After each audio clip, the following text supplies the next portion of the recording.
guys, welcome back to my channel. Today I just wanted to show you another demonstration video on using the Shinhan Touch alcohol markers. So Close to My Heart sells several of these colors. There's actually a huge palette, but we only sell, I want to say 24, I think it's 24 colors along with the and then the Colorless Blender.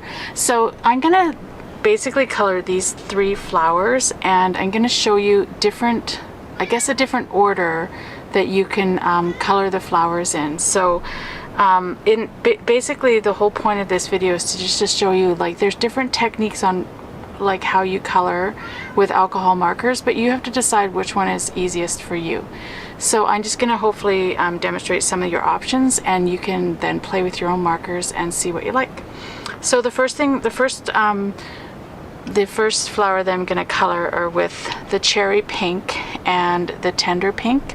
So with these 2 markers, they are not necessarily from the same color family. So usually I'd like to pick 3 colors in a similar color family, but because our palette is so small with Close to My Heart, and I only have the colors that Close to My Heart sells, I'm only going to be able to do 2 colors, but I'm going to show you how to use the Colorless Blender, kind of add in a 3rd. So these 2 colors are kind of far apart. So I'm going to show you what you need to do to kind of get these to blend well. So I'm going to start with these ones. So for this one, I'm actually going to start with the darker color. So I'm going to start with the cherry pink. And what I recommend you do, and I'll just zoom in a little bit. What I like to do is I kind of like to use brush strokes the best I can. This one has a fine tip on the one end. So what I try to do is sort of use it on its side a little bit versus like directly down, because then you're going to get such a fine line. So what I'm going to do is I'm going to take it, and I start with, I kind of color 2 or 3 petals at a time. So what I'm trying to do is get the deepest color closest to the middle of the flower, because in my mind that should be the darkest. So and what I do is I just bring the color up a little bit into these, like the middle stem there, and then I'm just using brush strokes to kind of flick, I'm kind of flicking it up. And then you take the tender pink, and what I'm going to be doing is, because the colors are not that close together, like if you notice when I color like that, like they're not well blended there in the middle, so I just take it right from the base, and then I kind of go right over that cherry pink, and then I keep blending up. And as you do that, you'll find that it blends in with the cherry pink. So I'm just keep going from the bottom, and I'm working my way up to color the rest of the flower petal in the lighter pink. And then what you're going to find is it actually starts to blend. Sometimes if you're not happy with the blending, like if you want to blend it even more, you can just go over where the 2 colors meet a bit more, and if you keep going, it will actually keep blending. What is happening is, when your cardstock is wet, the colors are able to blend a little bit easier.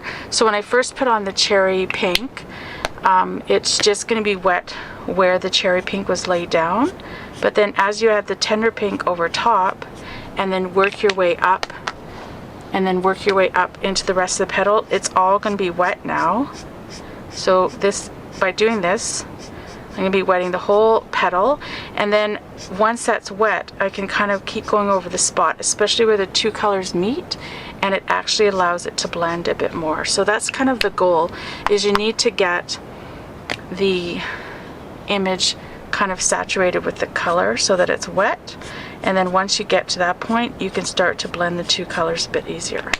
So, and I usually work a couple petals at a time, because I want it to, again, stay wet. So if you kind of if you go ahead too fast, then by the time you get to it with the lighter color, it's going to start to dry. So this way you can kind of keep it saturated, and it starts to blend. And there are, because I'm kind of going to be making these, I'm going to show you a card at the end of this video where I show you what I do with these 3 flowers. And because it's not part of a background, I'm not really worried about the light source per se. I'm more worried about coloring this flower the way I think it should be colored, you know, with respects to it being a bit darker to the center, the core of the flower, versus like trying to decide where the light source is coming and then coloring the petals that way.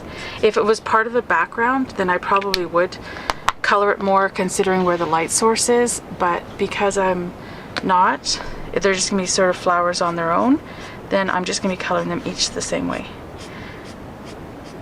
So what I'm gonna do is just maybe put on some music at this point, and I'm just gonna keep coloring the rest of the petals, and then I'll come back and give you some more tips on this flower.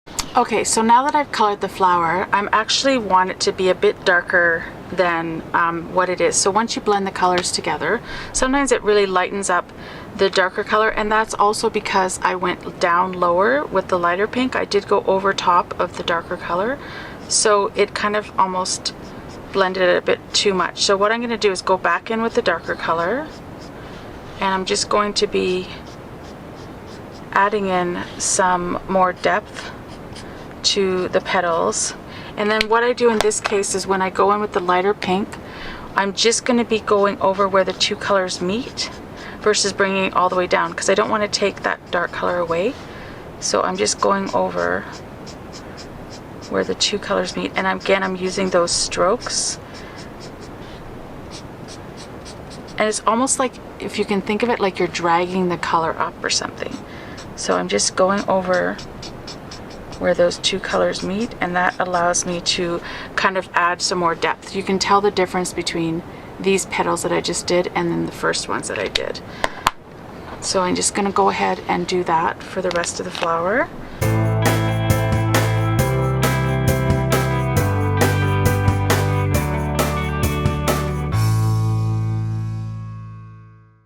And I do tend to, when I'm coloring something, I tend to color away from me.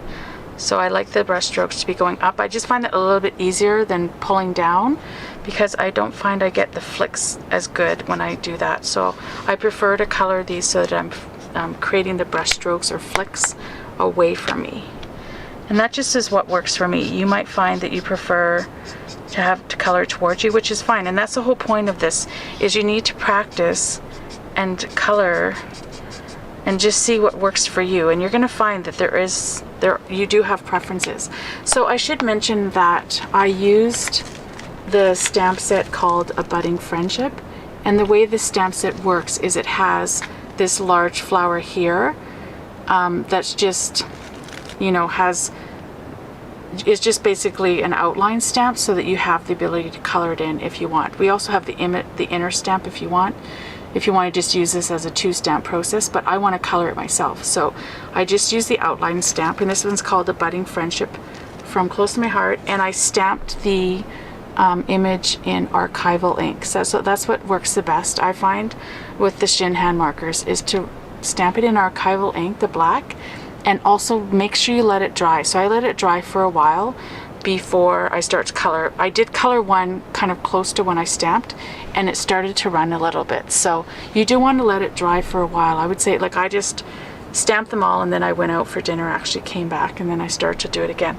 So now what I'm going to do is I'm going to use the Colorless Blender, and I want to create just some lightness on the tips, so of the petals. So what you're going to do is you just, same thing, whenever you put the Colorless Blender, you have to think of it like it takes color away.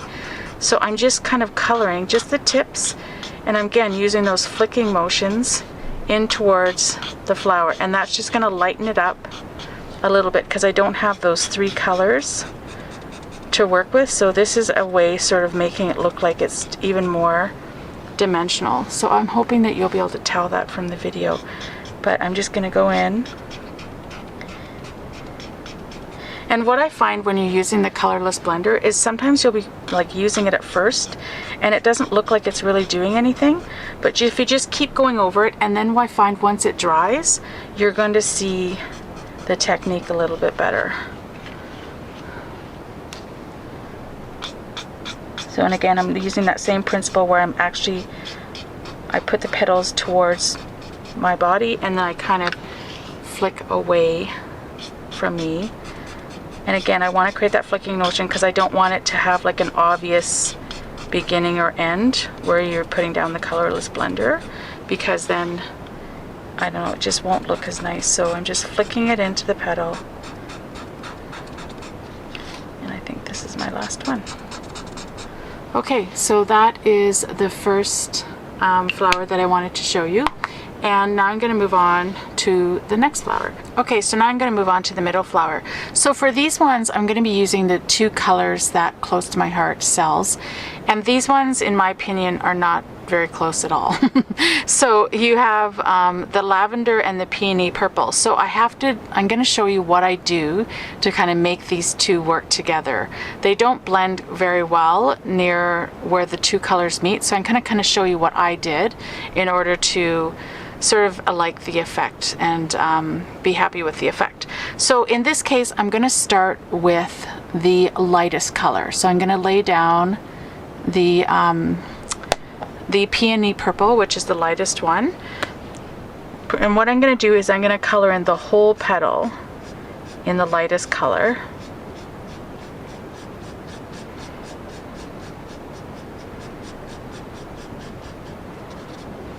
And then while it's wet, I'm going to add in the darker color, and you're going to see that I'm able to color it a little bit. It's able to blend a little bit better. I'm going to show you one where if I would have started with the darker color first, like I did in the last one. So that's this one. And then if I added in the lighter color, I just find that if you kind of go over it, it doesn't blend as nice because it stays almost as two distinct colors, and I just didn't like it. So you need to basically put the lighter color over the whole petal, I find in this case, and then come in with the darker color, and then the colors seem to blend a little bit better. And then what I do is if I put down that color but I'm still not happy with where the blending, then I go into the lightest color again, and then again I go over where the two colors meet, and then I find that I'm happy with that gradient. It works a little bit better. So again, in this case, you're going to put down the lightest color, and then you go into the deeper color. And I'm just using those same flicking motions. And then most of the time I go back with the lightest one, and I just go over the same sections where the two colors meet. So I'm going to keep going over all the petals, and I might fast forward this a little bit, and then I'll come back at the end and I'll use my Colorless Blender and show you how that works.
Okay, so now I'm going to do the same thing as I did with the last flower. I'm going to take my Colorless Blender and I'm going to go to all the tips, and then I'm just going to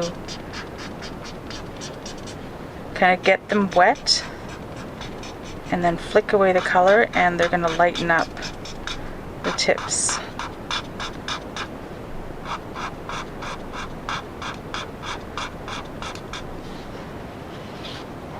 Hopefully you can tell the difference between these ones that I just did and then the other ones.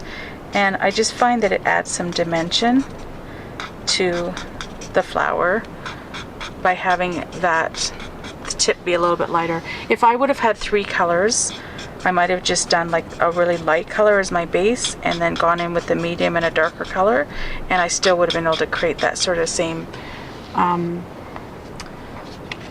sort of technique. But because we don't have 3 colors to work with, I'm going to come in with the Colorless Blender.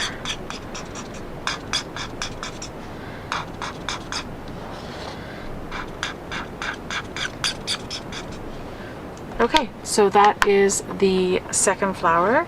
Now for the third flower, I actually did a similar technique to the one that I did for the purple flower. Okay, so we have the turquoise blue and the peacock green. So one is from the B family and the other one's from the BG family, but I find that these ones are actually pretty good. But I did like when I tried this one, I preferred to put the light color down first and add the darker color, just like I did for the purple, versus starting with the darker color. So I'm going to basically do the same technique as I just did for the purple. So I'm going to take the lightest color, the turquoise blue, and I'm going to be coloring the full petal. Just basically getting it wet, getting your image wet.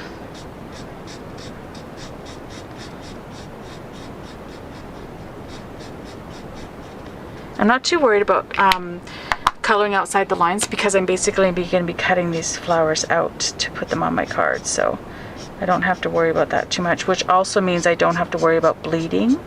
So if you are blending 2 colors together, so now this one is, sorry, I'll come back to that point.